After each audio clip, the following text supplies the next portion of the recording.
പ്രവാസ ലോകത്തെ വാർത്തകളും വിശേഷങ്ങളും അതുപോലെ മാറി മാറി വരുന്ന നിയമങ്ങളും നേരത്തെ അറിയാൻ ഈ ചാനൽ സബ്സ്ക്രൈബ് ചെയ്യൂ.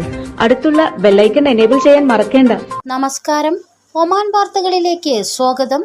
ഇന്ന് സെപ്റ്റംബർ 11. പ്രധാന വാർത്തകൾ.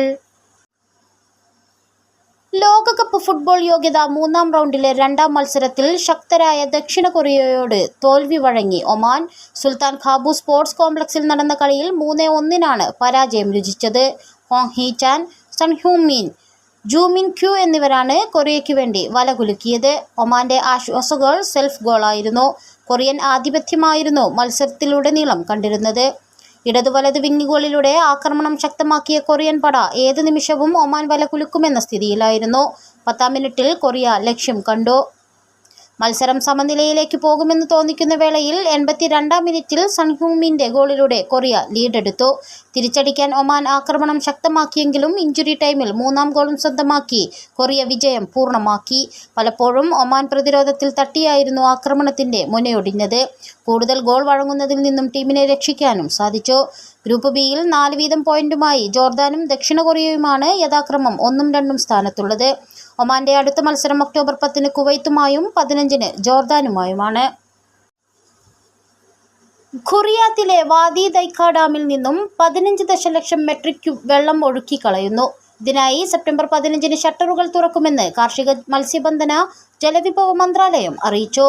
ഭൂഗർഭ ജലസംഭരണികൾ ദഖമർ, ഹെയ്ൽ അൽ ഗഫ് എന്നിവിടങ്ങളിലെ കൃഷിയിടങ്ങളിലേക്ക് ജലസേചനം നടത്തുന്നതിനാണ് ഡാം തുറക്കുന്നത്. അപകടങ്ങൾ ഒഴിവാക്കുന്നതിന് വാദിയിൽ നിന്ന് വിട്ടുനിൽക്കണമെന്നും സുരക്ഷാ നിർദ്ദേശങ്ങൾ പാലിക്കണമെന്നും മന്ത്രാലയം ആവശ്യപ്പെട്ടു. മസ്കത്തിൽ നിന്ന് 75 കിലോമീറ്റർ അകലെ സ്ഥിതി ചെയ്യുന്ന വാദി ദാഖ അറേബ്യൻ ഉപദ്വീപിലെ ഏറ്റവും വലിയ അണക്കെട്ടുകളിലൊന്നാണ്.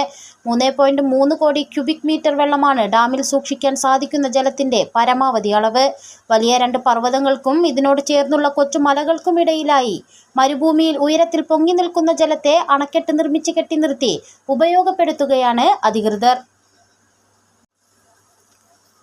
പ്രവാചകന്റെ പ്രകൃതവും പ്രതാപവും എന്ന പ്രമേയത്തിൽ ഈ മാസം 15-ന് രാത്രി 10 മണിക്ക് ബൈത്തു ആദം മജ്ലിസിൽ വെച്ച് റൂവി SKSSF സംഘടിപ്പിക്കുന്ന മൗലീദ് സദസ്സിന്റെയും ഖത്മുൽ ഖുർആന്റെയും പോസ്റ്റർ പാണക്കാട് സയ്യിദ് ബഷീർ അലി ശിഹാബ് തങ്ങൾ പ്രകാശനം ചെയ്തു. തെക്കൻ പാത്തിന ഗവർണറേറ്റിലെ ഇലക്ട്രിക് ഉപകരണങ്ങൾ വിൽപ്പന നടത്തുന്ന സ്ഥാപനത്തിനെതിരെ ഉപഭോക്താക്കളുടെ പരാതിയിൽ ഉപഭോക്തൃ സംരക്ഷണ വിഭാഗം ഇടപെടൽ.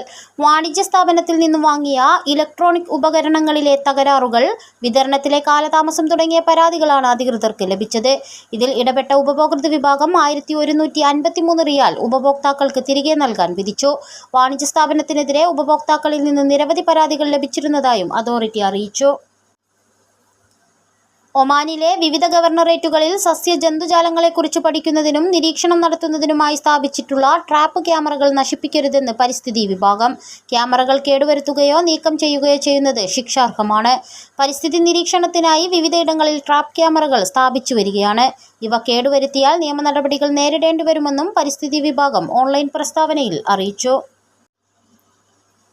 ദാഖിലിയ ഗവർണറേറ്റ് സംഘടിപ്പിക്കുന്ന 3-ാമത് ജബൽ അക്തർ ടൂറിസം ഫെസ്റ്റിവൽ സമാപനത്തിലേക്ക്.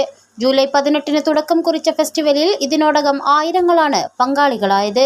ഈ മാസം 14 വരെ ജബൽ അക്തറിലെ ഉത്സവ നാളുകൾ തുടരും. അവസാന ദിനങ്ങളിൽ വ്യത്യസ്ത വിനോദ പരിപാടികളും പ്രദർശനങ്ങളും ഫെസ്റ്റിവലിന്റെ ഭാഗമായി അരങ്ങേറും. ആഭ്യന്തര ടൂറിസം പ്രോത്സാഹിപ്പിക്കുന്നതിനൊപ്പം ലോകത്തിന്റെ വിവിധ ഭാഗങ്ങളിൽ നിന്നുള്ള സന്ദർശകരെയാണ് ഫെസ്റ്റിവൽ ആകർഷിക്കുന്നത്. ഹൈൽ അൽ യമാൻ, സിഹ്കത്ന പാർക്ക് എന്നിവയാണ് ഫെസ്റ്റിവലിന്റെ പ്രധാന വേദികൾ. അനുകൂല കാലാവസ്ഥയാണ് സന്ദർശകരെ ആകർഷിക്കുന്ന പ്രധാന ഘടകം. സുൽത്താനേറ്റിന്റെ പാരമ്പര്യവും സംസ്കാരവും പ്രതിഫലിപ്പിക്കുന്ന വിവിധ പരിപാടികളാണ് ദാഖിലിയ ഗവർണറേറ്റ് അധികൃതർ സന്ദർശകർക്കായി ഒരുക്കിയിരിക്കുന്നത്. സെറ്റ് ഫ്ലൈ ഏവിയേഷനിലൂടെ എയർ കേരള 2025 മാർച്ചിൽ യാഥാർത്ഥ്യമാകും. ഡൽഹിയിൽ എയർ കേരള നേതൃത്വവും വ്യോമയാന മന്ത്രിയും കൂടിക്കാഴ്ച നടത്തി. മന്ത്രി രാം മോഹൻ നായിഡു, DGCA പ്രതിനിധികൾ തുടങ്ങിയവർ സംബന്ധിച്ചു. എയർ കേരളയുടെ CEO ആയി ചുമതലയേറ്റ ഹരീഷ് കുട്ടിയുടെ 35 വർഷത്തോളം നീണ്ട പരിചയം airkerala.com ഉയരങ്ങളിൽ എത്തിക്കാൻ ഏറെ സഹായിക്കുമെന്ന് ചെയർമാൻ അഫി അഹമ്മദ് പറഞ്ഞു.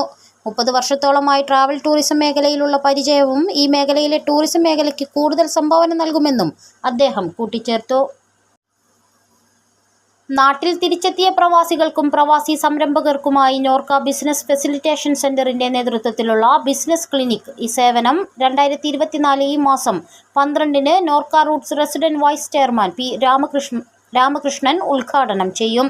കേരളത്തിലെ മികച്ച സംരംഭക മേഖലകളും സാധ്യതകളും പരിചയപ്പെടുത്തുന്നതിനും ഉചിതമായ സംരംഭക പദ്ധതികൾ, ബാങ്ക് വായ്പകളുടെ സാധ്യതകൾ, വിവിധ ലൈസൻസുകൾ, കേന്ദ്ര സംസ്ഥാന സർക്കാരുകൾ വഴിയും നോർക്ക റൂട്ട്സ് വഴിയും നൽകി വരുന്ന വിവിധ സേവനങ്ങൾ, ആനുകൂല്യങ്ങൾ എന്നിവയെക്കുറിച്ചുള്ള അവബോധം നൽകുന്നതിനും നിലവിലെ ബിസിനസ് വിപുലീകരിക്കുന്നതിനും സഹായിക്കുന്നതാണ് സേവനം.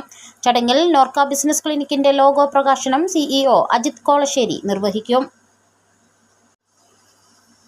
4ാമത് edition tour of Salalah cycling championship ഇന്ന് സമാപിക്കും. 4ാം ഘട്ടവും അവസാന ദിനവുമായ ഇന്ന് മുക്സേൽ ബീച്ചിൽ നിന്ന് ആരംഭിച്ച് ദർബാത്ത് വെള്ളച്ചാട്ടത്തിന് സമീപം അവസാനിക്കും. 138.8 കിലോമീറ്ററാണ് മത്സരദൂരം. വിവിധ വിനോദസഞ്ചാര കേന്ദ്രങ്ങളിലൂടെയാണ് ടൂർ കടന്നു പോകുന്നത്. രാവിലെ 9 മണിക്ക് മത്സരം ആരംഭിക്കും. മത്സരവഴികളിൽ ഗതാഗതം ഭാഗികമായി നിയന്ത്രിക്കും. 3ാം ഘട്ടമായ ഇന്നലെ ബ്രസീലിയൻ താരം സോ വാൻ വെൻഡമൻ ജേതാവായി. അൽ ഹഫയിൽ നിന്നാരംഭിച്ച് ഇത്തീനിൽ അവസാനിച്ചു. 118.8 കിലോമീറ്റർ ആയിരുന്നു മത്സരദൂരം.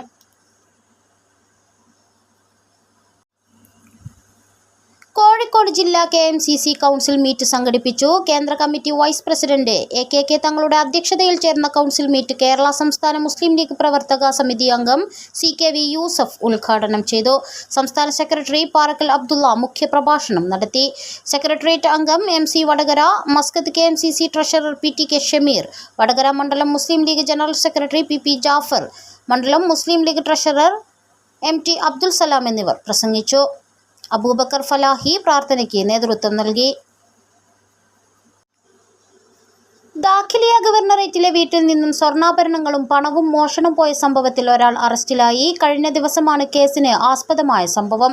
വീട്ടിൽ അതിക്രമിച്ച് കയറിയ പ്രതി ഇവിടെ സൂക്ഷിച്ചിരുന്ന ആഭരണം അപഹരിച്ച് കടന്നുകളയുകയായിരുന്നു. സംഭവത്തിൽ അന്വേഷണം ആരംഭിച്ച ദാഖിലിയ ഗവർണറേറ്റ് പോലീസ് കമാൻഡ് പ്രതികളെ പിടികൂടുകയും ആഭരണം കണ്ടെത്തുകയും ചെയ്തു. പ്രതികൾക്കെതിരെ നിയമ നടപടികൾ സ്വീകരിച്ചതായും ROP പ്രസ്താവനയിൽ അറിയിച്ചു. ഇതോടുകൂടി ഇന്നത്തെ വാർത്തകൾ ഇവിടെ പൂർണ്ണമാവുന്നു. കൂടുതൽ ഒമാൻ വാർത്തകളും വിശേഷങ്ങളുമായി നാളെ വീണ്ടും കാണാം. നമസ്കാരം.